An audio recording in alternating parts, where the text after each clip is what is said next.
মুমিনের হারাবার কিছু নাই, দুঃখ পাওয়ার কিছু নাই। মুমিন অসুস্থ হলে অসুস্থতার মাধ্যমে তার রোগের মাধ্যমে তার গুনাহ ঝরে যায়, সে আল্লাহর কাছে প্রিয় হয়ে ওঠে। তা আমাদেরকে কেউ হারাইতে পারে? কথা বলেন, আমাদের কেউ ভয় দেখাইতে পারে? মোটিভেশনাল সূরা সূরাতুল ইনশিরাহ আর সূরাতুদ দুহা, এখানে অনেক হিউজ মোটিভেশন আছে। যারা হতাশ, যাদের জীবন ভাল লাগে না, মরে যেতে মনে চায়, বুঝতে চায় না, হতাশ হয়ে যায়, আর বয়স কম তো ইচড়ে পাকা, অল্পতে কাবু হয়ে যায়, এই সূরাগুলো পড়ে না। এখানে আশার বাণী আছে। আজকে আমি জানি কথা শোনাবো আপনাদেরকে, শুরুতে আগে সংক্ষেপে বলে দিই। এই সূরার মূল কথা হচ্ছে, মানে সেন্ট্রাল থিম বা সাবজেক্ট ম্যাটার সূরাতুদ দুহার কেন্দ্রীয় আলোচ্য বিষয় হচ্ছে নিরাশ হবেন না, হতাশ হবেন না, হাল ছাড়বেন না, ভরসা রাখবেন কার উপর? মুমিনরা নিরাশ হয়, হতাশ হয়, হাল ছাড়ে নাকি ভরসা রাখে? কার উপর ভরসা? কার উপর ভরসা থাকবে? একজনের উপর। চিল্লায় বলেন, তিনি কে?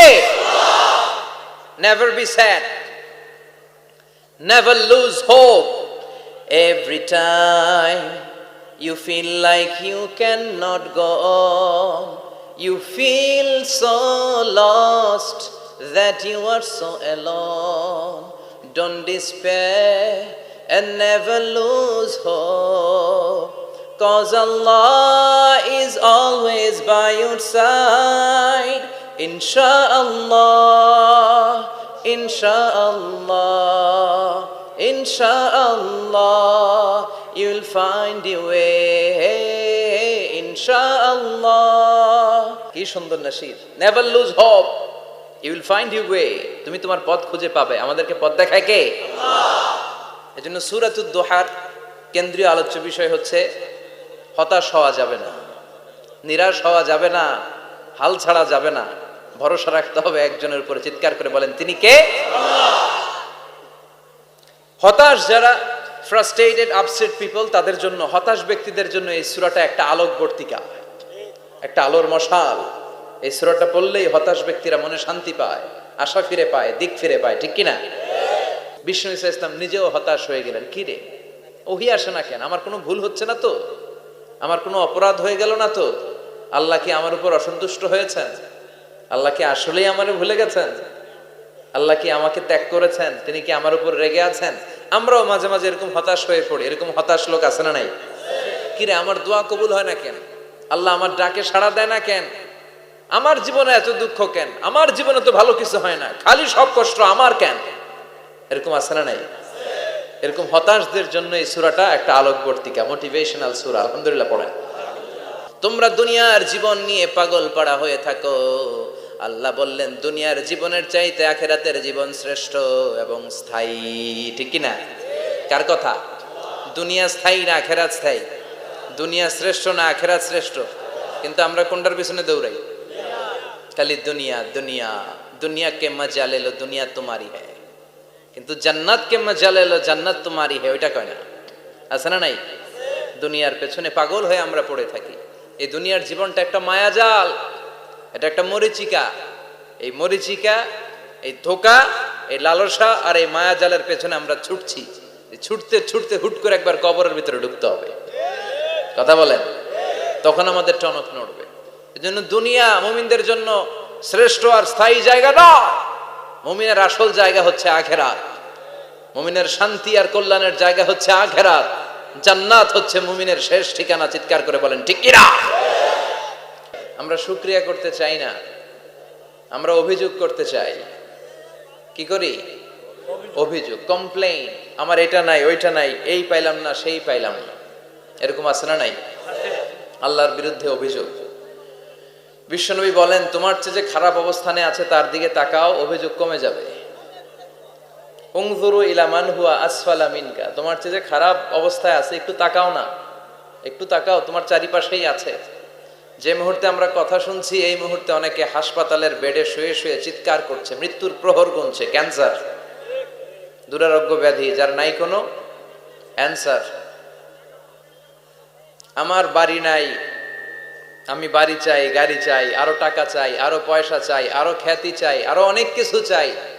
ক্যান্সারে আক্রান্ত রোগীটা কিচ্ছু চায় না, খালি বাঁচতে চায়। ওর বাঁচার বড় শখ, এই সুন্দর মায়ার পৃথিবী ছেড়ে ওর চলে যেতে মনে চায় না, ও শুধু বাঁচতে চায়। কিন্তু আমাদের এটা লাগবে, ওইটা লাগবে, ওইটা লাগবে। এজন্য ক্যান্সারে যারা আক্রান্ত একটু তাকান না, হাত নাই পা নাই, একটু তাকান কিভাবে তারা লাইফ লিড করে। শেখ সাদি বালাগাল উলা বিকামালিহি একটা কবিতা লিখে বিখ্যাত হয়েছেন। পার্সিয়ান পয়েট, ইরানি কবি। ওনার আর্থিক দৈন্যতা যাচ্ছিল, কিছুদিন ধরে ওনার আর্থিক কিছু সমস্যা, টাকা পয়সা নাই, ফলে ওনার জুতা ছিঁড়ে গিয়েছে, পায়ে জুতা নাই, খালি পায়ে হাঁটে, আর মনে বড় আফসোস, মনে বড় দুঃখ, আমি এত বড় কবি, আমার পায়ে জুতা নাই, আমার পায়ে কি নাই। তো একবার ঘর থেকে বের হয়ে দেখে একটা লোক ভিক্ষা করে খাচ্ছে, ওর দুইটা পাই নাই। শেখ সাদির কি নাই? ভিক্ষুকের কি নাই? ভিক্ষুকের দশা দেখে সেজদায় পড়ে গিয়েছে, সেজদায় লুটিয়ে পড়ে আল্লাহর বলে, আল্লাহ শুকুর, আলহামদুলিল্লাহ বেশ ভালো আছি। এজন্য উনজুর ইলা মান হুয়া আসফালা মিনকা, তোমার চেয়ে যে খারাপ অবস্থানে আছে তার দিকে তাকাও। ঋণের বোঝা কাঁধে এত বেশি, প্রতিদিন বাড়িওয়ালা এসে তাড়া করে, ভাড়া দিতে পারে না, এরকম লোক আছে না নাই? গ্যাসের বিল দিতে পারে না, বিদ্যুতের বিল দিতে পারে না, স্ত্রীকে একটা শাড়ি কিনে দিতে পারে না, বাচ্চাদের 3 মাসের 4 মাসের বেতন ভাড়া জমা হয়ে আছে, দিতে পারে না। কত সুখে আছি আমরা, কত শান্তিতে আছি আমরা, শুকুর গুজার হতে চাই না, শুধু অভিযোগ আর অভিযোগ। আল্লাহ বলে অভিযোগ বাদ দিয়ে দাও। বিশ্বনবী বলেন, তোমার চেয়ে যে খারাপ অবস্থানে আছে একটু ওইদিকে তাকাও, তাহলে দেখবে তুমি অনেক ভালো আছো। এজন্য সব সময় সুখে দুঃখে সর্বাবস্থায় আমরা প্রশংসা করব একজনের, তিনি কে? আর প্রশংসা করলে নেয়ামত বাড়ায় দেয় কে? আর প্রশংসা না করলে শাস্তির জন্য অপেক্ষা করতে হবে। যাহারাল ফাসাদু ফিল বাররি ওয়াল বাহরি বিমা কাসাবাত আইদিন নাস, জলে স্থলে যে জলোচ্ছ্বাস, ভূমিকম্প, অগ্নিকাণ্ড, খরা, দুর্ভিক্ষ এগুলো চলে, এই মহামারী, নানা ধরনের নতুন রোগ, এগুলো আমাদের হাতের কামাই। এগুলো কি আমাদের হাতের কামাই। আমরা যদি আল্লাহওয়ালা হয়ে যাই, আল্লাহর জামিনে যদি আল্লাহর দিন কায়েমের চেষ্টা করি, আল্লাহর দেয়া কোরআন অনুযায়ী যদি জীবন চালাই, আমাদের জীবনটারও শান্তিময় করে দিবে কে? আমাদের ধর্মের নামই তো শান্তি। ধর্মের নাম কি? ইসলাম। ইসলাম মানে কি? বিশ্বনবী রাজা বাদশাদের কাছে যখন চিঠি লিখতেন, তিনি প্রথমে শান্তির কথা শোনাতেন। সুবহানাল্লাহ পড়েন। দেখেন কত সুন্দর ধর্ম। আর আমাদেরকে ওরা শান্তি শিখায়, আমাদেরকে মানবাধিকার শিখায়, মানবাধিকারের কথা, শান্তির কথা মানায় একজনের মুখে, তিনি হচ্ছেন মুহাম্মদ সাল্লাল্লাহু আলাইহি ওয়াসাল্লাম। গোটা বিশ্ব তার কাছে ঋণী, তার কাছে কৃতজ্ঞ। তিনি শুধু দিয়েছেন, নেন নাই। সুবহানাল্লাহ পড়েন। তিনি বলেছেন, সালামুন আলা মানিত্তাবা আল হুদা। যাদের কাছে বিশ্বনবী চিঠি পাঠাতেন, তিনি লিখতেন সালাম, মানে শান্তি, শুরুতেই শান্তি। কাদের প্রতি? আলা মানিত্তাবা আল হুদা, যারা হেদায়েতকে অনুসরণ করে। রাজা বাদশাদের কাছে বিশ্বনবী চিঠি পাঠাতেন, শান্তির বাণী পাঠাতেন, তারপর লিখতেন আসলিম তাসলাম, ইসলাম মানো শান্তিতে থাকবা। কিন্তু এই ইসলামের কথাকে, এই শান্তির বাণীকে অনেকে সহ্য হয় না, আছে না নাই? এদেশও এরকম উল্লুক্কা পাঠা আছে না নাই? এরা ইসলামের প্রচার আর প্রসারকে নাম দিয়েছে মোল্লাতন্ত্র। কি নাম দিছে? ইসলামের বিজয় এদের ভাল লাগে না, ইসলামের গণজোয়ার অগ্রযাত্রা এদের ভাল লাগে না। আল্লাহ বলে, মুতু বিগাইযিকুম, তোদের রাগ, তোদের ক্রোধ, তোদের আফসোস নিয়ে তোরা মর, ইসলামের তোরা কিচ্ছু করতে পারবি না। চিল্লায় বলেন ঠিক কিনা? জগৎ বিখ্যাত মুহাদ্দিস আহমদ শফিকে গালি দেয়, সংসদে বসে, আসরা নাই? ইসলামের নাম দিয়েছে মোল্লাতন্ত্র। এই মোল্লা না থাকলে তোর কানে আজান দেওয়ার কেউ ছিল না, এই মোল্লারা না থাকলে তোর বাবা মার বিয়ে পড়িয়ে তোকে হালাল পন্থায় দুনিয়াতে আনার কেউ ছিল না, এই মোল্লারা না থাকলে জানাজাটা দেওয়ারও তোর শেষকালে কেউ থাকবে না। চিল্লায় বলেন ঠিক কিনা? এক বাংলাদেশ, আমাদের দেশটা অনেক ছোট্ট কিন্তু সৌন্দর্যের লীলাভূমি। সুবহানাল্লাহ পড়ে। এমন কিছু নাই যে দেয় নাই। কি পাহাড়, কি সাগর, কি নদী, কি সবুজ। সমস্যা হয়েছে দুর্নীতি। সমস্যাটা কি? আমি 5.5 বছর ধরে মালয়েশিয়াতে থাকি। আল্লাহ মালয়েশিয়ার যা দিছে এর চেয়ে অনেক ঢের গুণ বেশি আমাদেরকে দিয়েছে। আমাদের দেশের পর্যটন মোটেল, পর্যটন কর্পোরেশন আর ট্যুরিজম যে মিনিস্ট্রি আছে, এটা যদি সুন্দর প্ল্যান করে এই দেশটার কাজে লাগাতে পারতো, আমরা ট্যুরিস্টদেরকে জায়গা দিয়ে কুলাতে পারতাম না। আমাদের দেশের ছেলেপেলেরা যেগুলো লেখাপড়া করে না, এগুলো কামলা দিতে যায় বিদেশ। এই দেশটারে সাজাইলে এখানে ট্যুরিজমকে দেখাশোনা করার জন্য আমাদের প্রত্যেকটা ছেলের কর্মসংস্থানের ব্যবস্থা হয়ে যেত। এগুলো নিয়ে চিন্তা নাই, এরা ঘুরতে যায় পৃথিবীর বিভিন্ন দেশে, দেশ নিয়ে চিন্তা নাই। আল্লাহ আমাদের নেতাদেরকে তুমি হেদায়েত দাও, এজন্য ঘুরবেন, দেশটাকে ঘুরবেন। আমি আমার ছোটবেলাতেই পুরো বাংলাদেশ ঘুরে ফেলছি। আমি যখন দাখিল আলিম এসএসসি এইচএসসি দেই, তখনই আমি বাংলাদেশ কাবার, কারণ ঘুরতে খুব পছন্দ হতো। কত সুন্দর দেখার মতো জায়গা আল্লাহ বাংলাদেশে রেখেছে। আপনি পঞ্চগড়ে গেলে দেখবেন কাঞ্চনজঙ্ঘা, ওখানে দাঁড়ালে আকাশটা ক্লিন থাকলে হিমালয়ের পাহাড় দেখা যায়। বাংলাদেশ থেকে দাঁড়িয়ে কাঞ্চনজঙ্ঘা থেকে হিমালয় দেখা যায়। ওই জায়গাটারে যদি ট্যুরিজমের জন্য প্রমোট করা হতো, lakh lakh tourist Europe America থেকে ছুটতো। এখন এই দেশে আসে না, সিকিউরিটি নাই, কোনো নীতিমালা নাই, কোনো নিয়ম কানুন নাই। এজন্য এই দেশে আল্লাহর রহমত নাই। একের পর এক গজব দিয়ে আল্লাহ আমাদেরকে পরীক্ষা করছে। চিল্লা এখন ঠিক কিনা? আল্লাহ তুমি গজব থেকে বাঁচাও, তোমার রহমত নাজিল করো, আমাদের সবাইকে মাফ করো। বিষ্ণু বলতেন, আল্লাহ আমার চোখে আমারে ছোট বানাও, মানুষের চোখে আমারে বড় বানাও।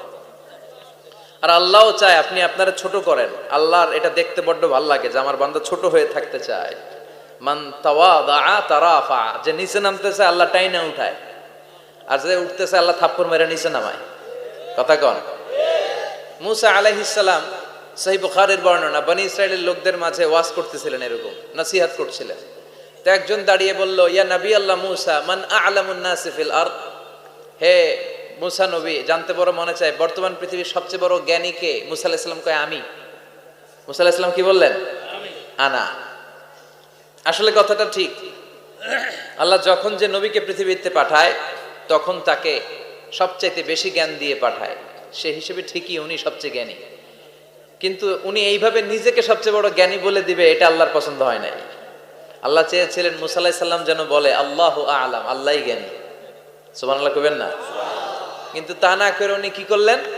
যখন বলল সবচেয়ে বড় জ্ঞানী কে, উনি হুট করে কি বলে ফেললেন? আনা, আমি। আল্লাহ এটা পছন্দ করেনি। আল্লাহ ডেকে বললেন, মুসা ইউ আর অ্যাবসলিউটলি রং, তুমি ভুল করেছো, তুমি সবচেয়ে জ্ঞানী নও, তোমার চেয়ে বড় জ্ঞানী আছে। সুবহানাল্লাহ পড়েন। তার মানে জানার কোনো শেষ নাই, জাননেওয়ালার উপর জাননেওয়ালা আছে। আর সবচেয়ে বড় জাননেওয়ালা কে? মুসা আলাইহিস সালাম রে আল্লাহ বললেন, মুসা তোমার চেয়ে বড় জ্ঞানী আছে, তার নাম হচ্ছে খাদির। কি নাম? আরো জোরে বলেন, কি নাম? খাদির। উনি কোন জায়গায় বসলে ওখানে ঘাস লতা পাতা যদি শুকনো থাকতো, ওনার বরকতে ওগুলো সবুজ হয়ে যেত, এজন্য ওনার নাম খাদির। কিন্তু আমরা বলি খিজির। আমরা কি বলি? খিজির। আল্লাহ বললেন, ইযহাব ইলা মাজমাইল বাহরাইন, দুই সাগরের মিলন কেন্দ্র, ওখানে যাও, ওখানে যে এমন এক বান্দার সন্ধান পাবা সে তোমার চেয়েও জ্ঞানী। সুবহানাল্লাহ পড়ে। তাহলে আমি সবচেয়ে বড় জ্ঞানী, আমি আল্লামা, এটা বলতে পারে শয়তান। চিল্লা এখন ঠিক কিনা? এজন্য আমরা যেন নিজেকে নিজে সবসময় ছোট করে উপস্থাপন করি, তাহলে আল্লাহর দরবারে আপনি বড় হয়ে যাবেন। কথা বুঝতে পেরেছেন?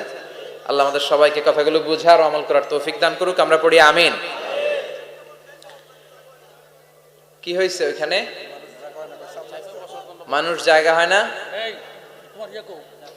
আচ্ছা জি, ভলান্টিয়ার্স যারা আছেন তারা ওই যে কাপড়গুলো খুলে দেন। খুলেই তো দিছে, তারপরেও জায়গা হচ্ছে না। কি আর করবেন?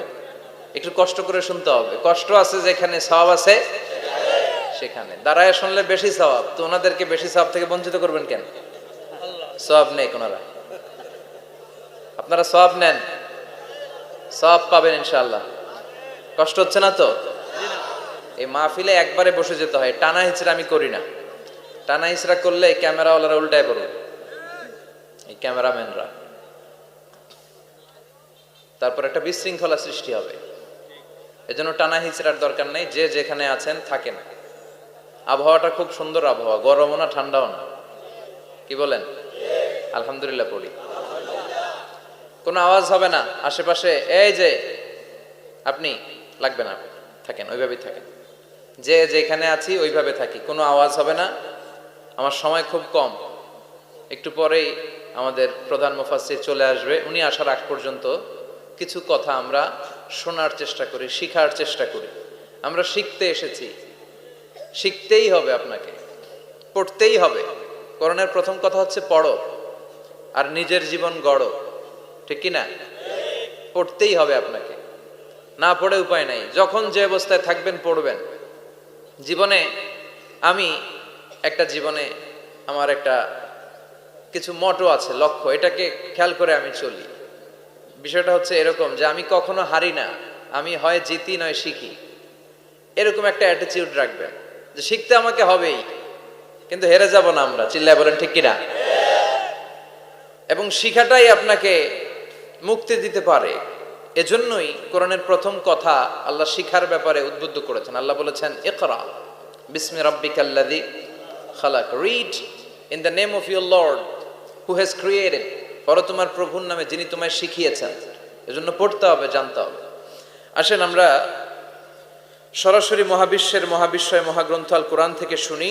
উদ্দেশ্য হচ্ছে যে আমরা নিজেদেরকে আলোকিত করব, উই এনলাইটেন আওয়ারসেলফ, ভিতরটাকে আলোকিত করব, আলোকিত মানুষ হব, সাদা মনের মানুষ হব, আল্লাহওয়ালা হব ইনশাআল্লাহ। পড়েন। উদ্দেশ্য যদি ভালো হয়, সওয়াব কামিয়ে আপনি শেষ করতে পারবেন না। আর উদ্দেশ্যে যদি ভেজাল থাকে, কোনো লাভ নাই। হাবা মানসুরা, সব শেষ।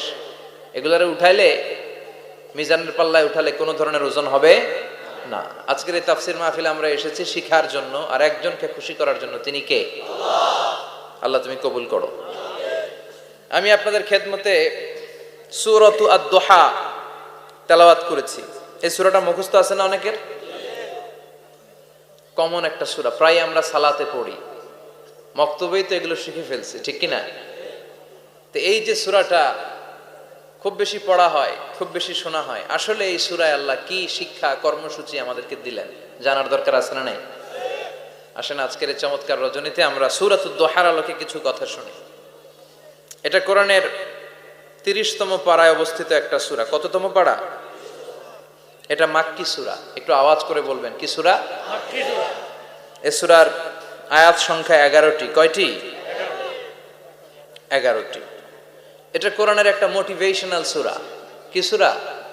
মোটিভেশনাল। আমরা প্রায় এই শব্দটা শুনি না, মোটিভেশন, মোটিভেশন, মোটিভেশন। এই ছেলে কি তোমাদের কি হয়েছে? কথা বলা যাবে না তো, একেবারে চুপ থাকো, যে যেখানে আছো থাকো, কানগুলো খাড়া করো খরগোশের মতো, কোনো আওয়াজ হবে না, একেবারে চুপ। এটা কোরআনের মোটিভেশনাল সূরা, অনুপ্রেরণাদায়ক সূরা। আপনার মন যখন খারাপ তখন এই দুইটা সূরা পড়বেন, দোহাও পড়বেন, সূরাতুল